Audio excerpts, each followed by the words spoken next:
All of his co-workers were... Wait, no. This isn't the right office, is it? Is this Stanley's office?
When Stanley came to a set of 2 open doors, he entered the door on his left.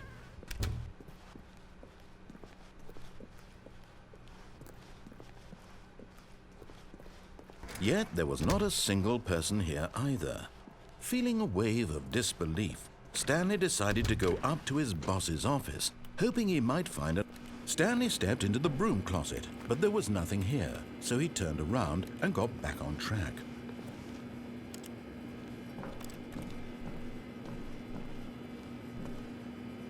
There was nothing here. No choice to make, no path to follow, just an empty broom closet. No reason to still be here.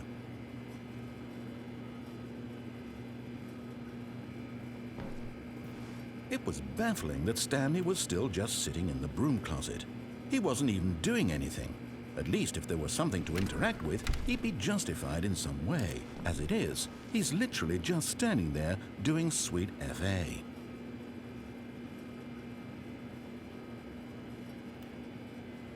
Are you really still in the broom closet? Standing around doing nothing?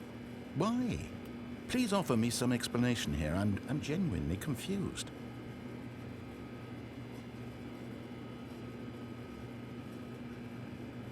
You do realize there's no choice or anything in here, right? If I'd said Stanley walked past the broom closet, at least you would have had a reason for exploring it to find out. But it didn't even occur to me because literally this closet is of absolutely no significance to the story whatsoever. I never would have thought to mention it.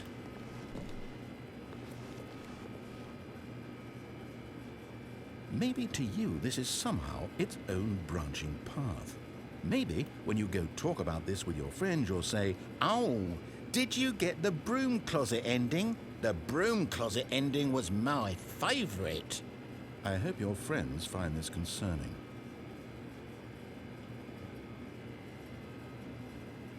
Stanley was fat and ugly and really stupid. He probably only got the job because of a family connection. That's how stupid he is. That or with drug money. Also, Stanley is addicted to drugs and hookers. Well, I've come to a very definite conclusion about what's going on right now. You're dead. You got to this broom closet, explored it a bit, and were just about to leave because there's nothing here when a physical malady of some sort shut down your central nervous system and you collapsed on the keyboard. Well, in a situation like this, the responsible thing is to alert someone nearby so as to ensure that your body is taken care of before it begins to decompose. Hello? Anyone who happens to be nearby? The person at this computer is dead.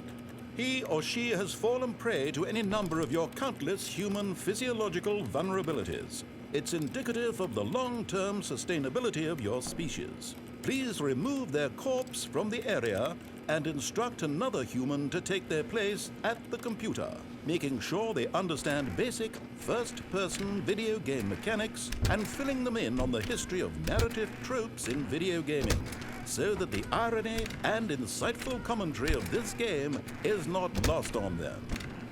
All right, when you've done that, just step out into the hallway.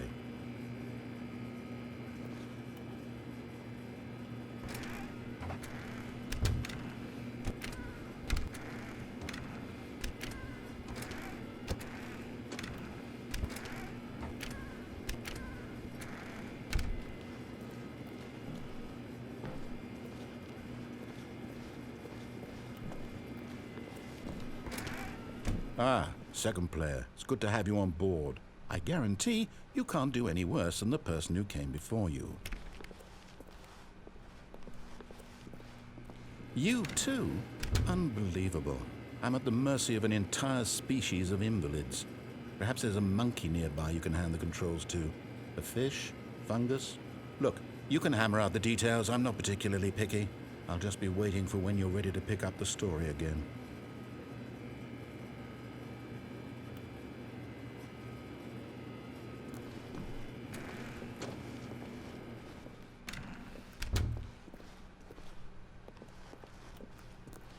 Coming to a staircase, Stanley walked upstairs to his boss's office.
Stepping into his manager's office, Stanley was once again stunned to discover not an indication of any human life.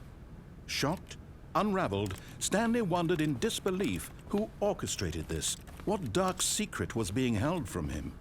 What he could not have known was that the keypad behind the boss's desk guarded the terrible truth that his boss had been keeping from him. And so the boss had assigned it an extra secret PIN number, 2845. But of course, Stanley couldn't possibly have known this. Yet incredibly, by simply pushing random buttons on the keypad, Stanley happened to input the correct code by sheer luck. Amazing. He stepped into the newly opened passageway.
Descending deeper into the building, Stanley realized he felt a bit peculiar. It was a stirring of emotion in his chest, as though he felt more free to think for himself, to question the nature of his job. Why did he feel this now, when for years it had never occurred to him? This question would not go unanswered for long.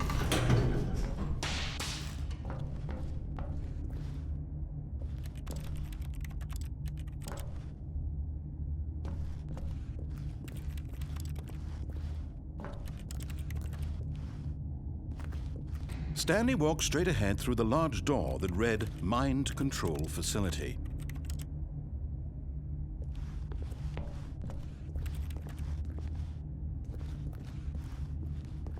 Although this passageway had the word Escape written on it, the truth was that at the end of this hall, Stanley would meet his violent death. But of course, Stanley thought better of it and realized he simply had too much to live for. Nope, still on board with death.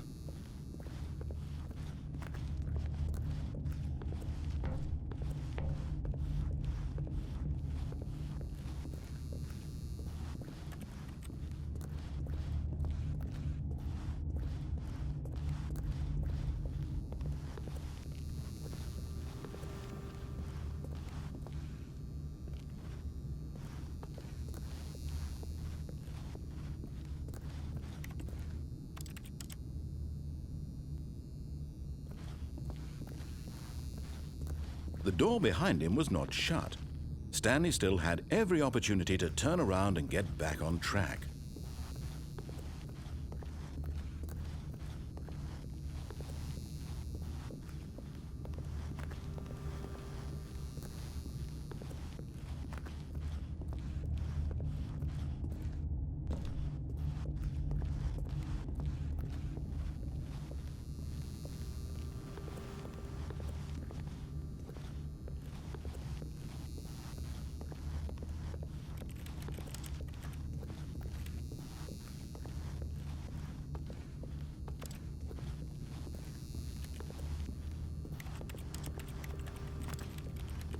At this point, Stanley was making a conscious, concerted effort to walk forward and willingly confront his death.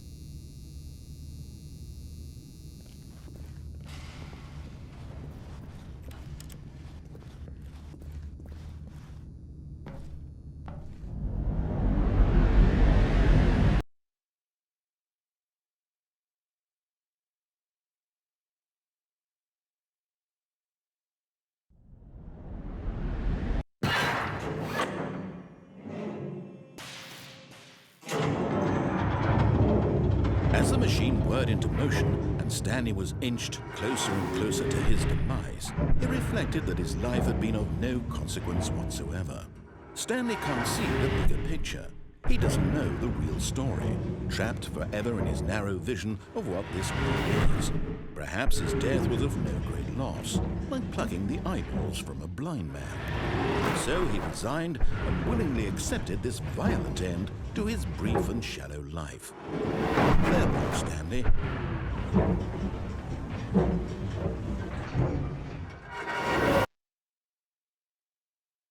"Farewell, Stanley," cried the narrator, as Stanley was led helplessly into the enormous metal jaws. In a single visceral instant, Stanley was obliterated as the machine crushed every bone in his body, killing him instantly.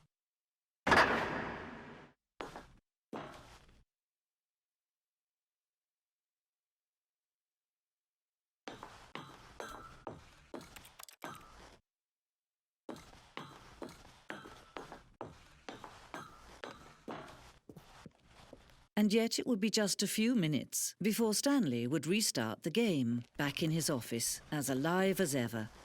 What exactly did the narrator think he was going to accomplish?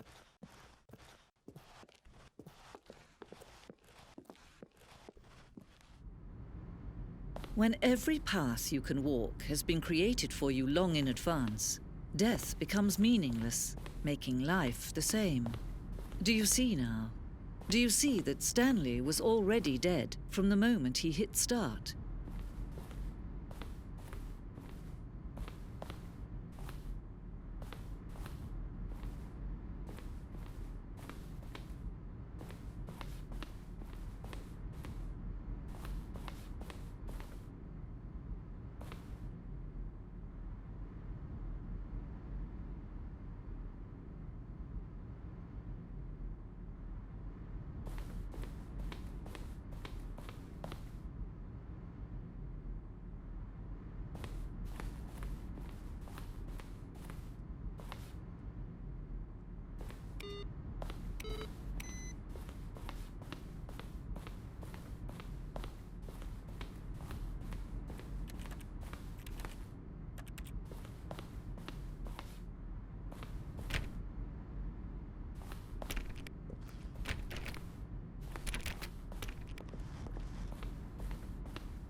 Stanley walked over the bridge.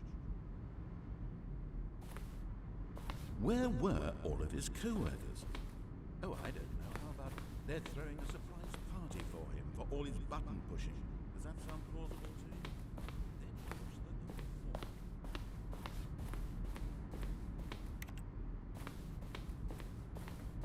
Stanley pushed. And finally, it was number 6.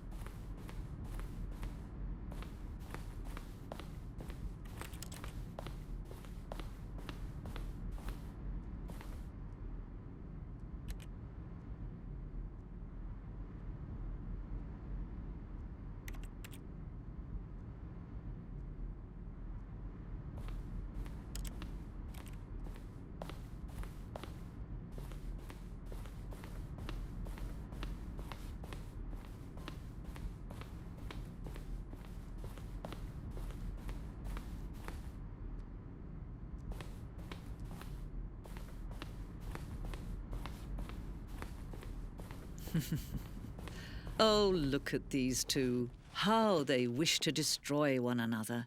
How they wish to control one another. How they both wish to be free.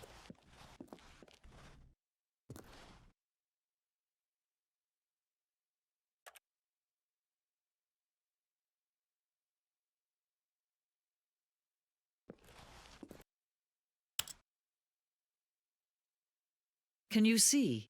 Can you see how much they need one another? No, perhaps not. Sometimes these things cannot be seen. But listen to me. You can still save these two. You can stop the program before they both fail. Push escape and press quit. There's no other way to beat this game. As long as you move forward, you'll be walking someone else's path. Stop now and it'll be your only true choice. Whatever you do, choose it. Don't let time choose for you. Don't let time